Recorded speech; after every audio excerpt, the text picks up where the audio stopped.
Hey, welcome to the Sunday preview for this week, the 29th week in Ordinary Time. And we have a reading from chapter 18 of St. Luke's Gospel. It says, Jesus told his disciples a parable about the necessity for them to pray always without becoming weary. He said there was a judge in a certain town who neither feared God nor respected any human being. And a widow in that town used to come to him and say, "Render a just decision for me against my adversary." For a long time, the judge was unwilling, but eventually he thought, "Well, it's true that I neither fear God nor respect any human being. Because this widow keeps bothering me, I shall deliver a just decision for her, lest she finally come and strike me." The Lord said, "Pay attention to what the dishonest judge says. Will not God then secure the rights of his chosen who call out to him day and night? Will he be slow to answer? I tell you, he will see to it that justice is done for them speedily.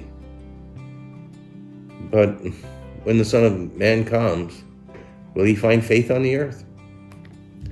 The Gospel of the Lord. Well, Jesus touches on something we all experience, and that's that we get weary from praying and waiting and hoping and expecting an answer from God when we cry out for justice. And yeah, we all go through that sooner or later. And I think in the gospel here, Jesus finishes too by saying, God will answer, but will he find faith on the earth when he returns? Or will everybody have given up and thrown in the towel? The widow there in the scripture is like the most helpless person. The widow are the ones with no family, no support, nobody to care for them. And they were kind of on their own. Nobody advocated for them. So she had to fight against this judge to get what she wanted.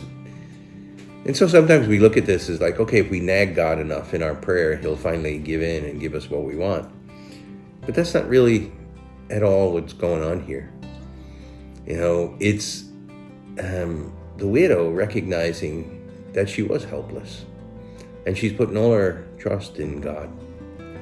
And that's the way we have to be in our prayer as well, to recognize our own weakness and helplessness and our own need, right? And put our total confidence in God.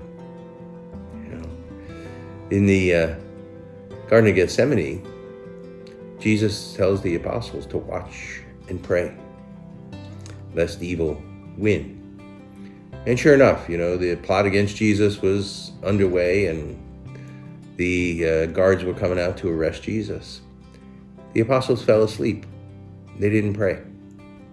Jesus prayed in the agony of the garden, and he united himself more and more with the will of God.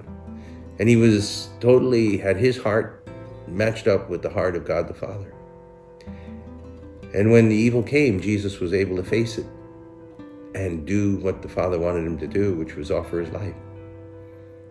The apostles, because they hadn't prayed and they hadn't persevered in prayer, because they had become weary, they were scattered.